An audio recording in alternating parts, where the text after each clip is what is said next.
sometimes when we practice spirituality, in any form, basically we're trying to be calmer, to be happier. We hear things like from our partners or close people, close friends. We hear that, oh, you got angry. Oh, I thought you were spiritual. Aren't you meant to be calmer? Why is this making you angry? Especially when something goes wrong or someone does something that doesn't really align with us, doesn't sit right with us. We hear, well, you're meant to love me unconditionally. So, I made a mistake. You have to forgive me. You have to let me off the hook. There's this misunderstanding that I spoke about in my last episode. There's this misconception that if we are spiritual, we are quiet, we are agreeable, and we don't hold a personal opinion. We don't have our own opinions anymore. And so people can do whatever they want, and we will be 100% accepting, and we will love them despite their behavior, their actions, their words. Everything goes, and that's obviously not how it is. And I spoke about this, so I don't want to repeat, but I just wanted to go into the human aspect of it, and especially in relationships. When you practice spirituality, which means, you practice to stay in your heart and you keep your heart open and to love unconditionally. What we're doing is we are freeing ourselves of our own garbage so that we can see what is really in front of us. So we can see what we're dealing with. So this way you can see your partner's behavior as it is, not as you perceive it or how your veil of fear or your veil of past experience changes it and clouds it and makes it personal, or, it is personal, but makes it more painful. And you don't really see what's going on. You just see everything through your veil of fear. So we're removing it. And now, for example, let's say your partner bought a new car without telling you. Okay. And he just pulls up with it suddenly. He's like, hey, sorry, I have to tell you something. I bought a car. And you feel angry. Now, instead of yelling and causing a huge scene and a huge fight, let's say you say, okay, and you retreat and you now try and deal with what just happened. And you're allowed to take time away to say, I'm not okay with this. I need my space. I need space. Okay. That's another one. You're allowed to ask for space. Being spiritual doesn't mean that you are now emotionless and just hovering around and walking over water. No, you still have your emotions. You still have your reactions. You are just not, toxically attacking. You are now, when you need space and you allow yourself to have it, which is very good. So now let's say you retreat, you sit alone somewhere and you start thinking about what happened. And because you are now spiritual or trying to be and opening your heart and you're meditating, you're trying to silence, quiet yourself to really see what is there. What is there? What is coming up? And you see there is a lot of anger. Okay. Maybe. Let's say. And, stuff can come up like, my partner spent my money too. This is my money. There might be feelings of, he or she, they don't respect me enough to let me be a part of decision making.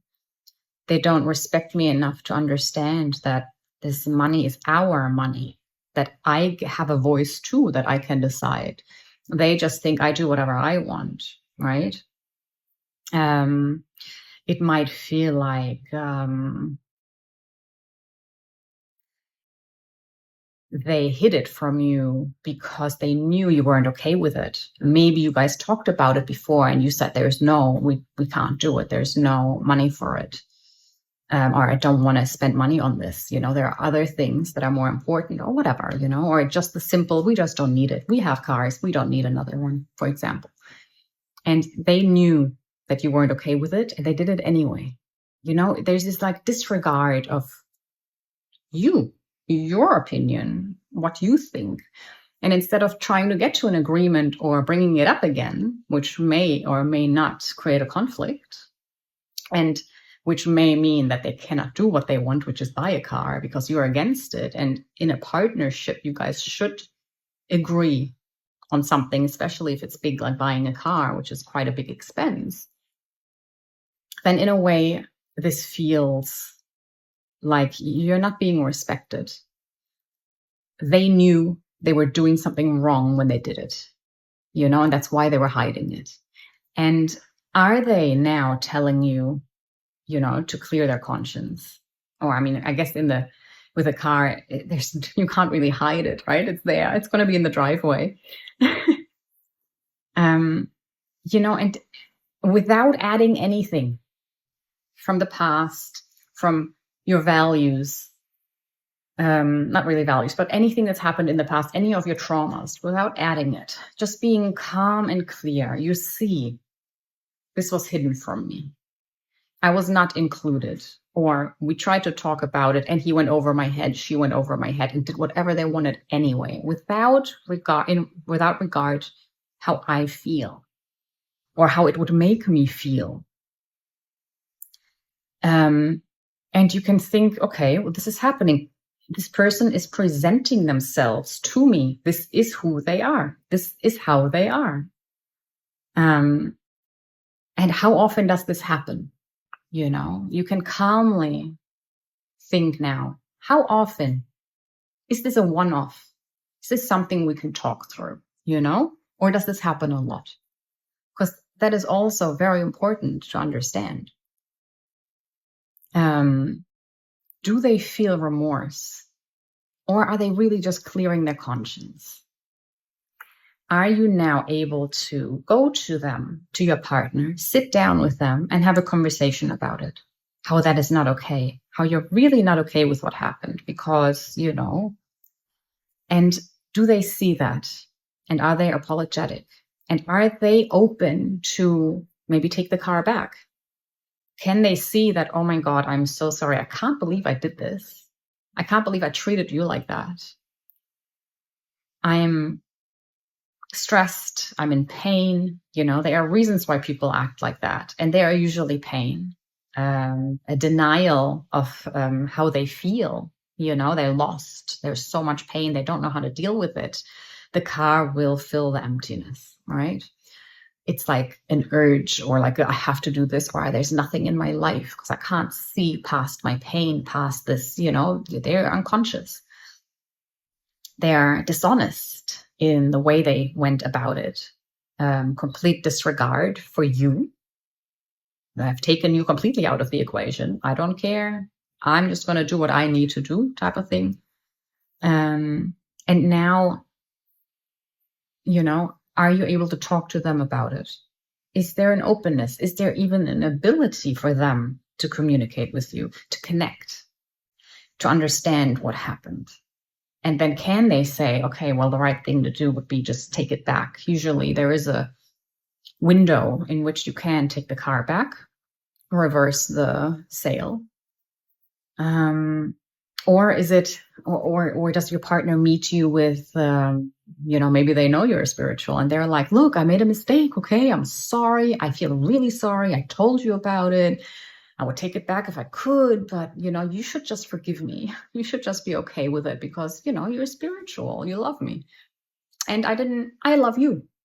What I did doesn't mean I don't love you. I'm sorry. And how often does that happen? That's sort of, is your partner open to communicate, or is it just a look, I'm sorry, just forgive me, and let's just move on. Let's not look at this anymore. It's done. On with our life, and it keeps happening. Or can there be communication? Can your partner look and see what's going on? What led me to buy this car? In this example, what led me to buy this car? What led me to lie to you? What led me to act in a way that I knew was going to hurt you, but in the moment, I just didn't care? Can your partner look at themselves? And can they grow? And I think that's the important thing. Can they grow with you? Can they grow in the same way? Are you guys still sort of going in the same direction? Or are you going this way and they're just gone? Because you're meant to feel safe in your relationship. You're meant to feel encouraged and supported, safe, and you know that you can be vulnerable, that they've got your back. And if that's not happening, and they don't see what they're doing and how it impacts you, because a relationship, there is a unity, there is connection, there is a you and there is a them, and then there is a togetherness. You guys create a third entity, which is the relationship. Is that being honored? Is that being recognized? Or is it just you and just them, and you somehow make it, you know? And connection and communication is so important. It's so important. Are you safe? Are they open? Are you open? Can you guys be vulnerable together? Can you share together? Can you communicate healthily, openly? Do you know that your partner sees you and has your back? Do you know that they want the best for you? Do you know that before they act, they think if it's going to hurt you? And if in any way they're unsure, if something is going to upset you or hurt you, then they will not do it. Because they love you and because there is a connection, because they connect and they understand and they have and if that's what you want, then you really need to, with an open heart, a clear mind, see what are they presenting? Who are they? And does that align with you and what you want from a relationship?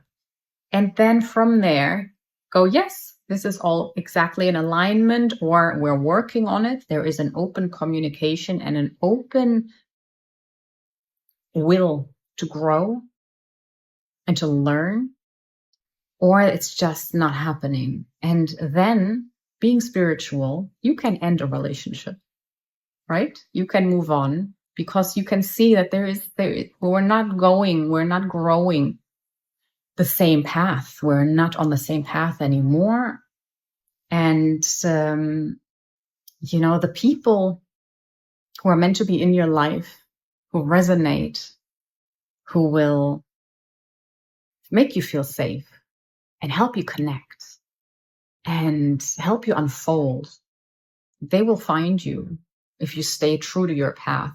And those people who don't see you, who take advantage of you, who say things like, well, you're spiritual, you're meant to just forgive me and just be fine with who I am, and who just think of themselves and they don't have a sense of togetherness and they can't communicate, they will fall away. There's nothing you can do about it. It is going to happen. It'll happen faster and in a gentler way if you can recognize it. And you recognize it by opening your heart, getting out of your head, trying to see your trauma, trying to see your emotions, trying to feel them and be there for them, to mother them, and to know yourself. When you know yourself and you see what's going on and what things do to you and what's important to you, your values, then you can act in a way that is healthy for you. And in that way, also healthy for the other person. Because being on a different path doesn't make them bad and you good. No, not at all. We're all good. They're on a separate path and they will find their people too who will support them and see them. Maybe you don't see them, and they deserve to be seen and they deserve to be supported. And by staying true to you and who you are and what you need. And then when you guys separate, it also helps them to let go of something that they can't, that it's not good for them to live with. And they will find their people. Maybe they have to go through karma, through some type of pain to snap them out of what they're doing if they are being destructive, also to themselves. But everyone has their journey. There's no right or wrong, good or bad. And we don't let our partners go in anger, in hate, in I deserve better. No, it's just I'm on this path, and this is the path of the heart. There's no other path for me. And the people who are on the same path they will find me, they will find you, and we will go together. And people who are not on that path will fall away. And that's natural. And, there are so many paths up the mountain, You will find those who go up the same path you're going. And other people might be going around the other way. And that's all good, And in that way, no, we're not doormats for being spiritual or for loving unconditionally. We can love everyone for how they are living. We don't know what their karma is. We don't know which path they're taking, and maybe they got to go down the valley and then they will be quicker, who knows? It's not a competition, and there is no right and wrong, and no one is against you. Stop making enemies. Stop seeing my partner bought a car and he's bad. No, he has his pain. He's doing the best he can. If that's not good for you, if you don't feel safe, if you don't feel supported, you have the right to go and make space in your life to find people who are supportive, who see you, people you feel safe with. You need that. We all need that. It doesn't mean that you hate anyone or that you're, sort of denying anyone. Simply find your tribe. That's it. Find your tribe. Make space for your tribe. That's all.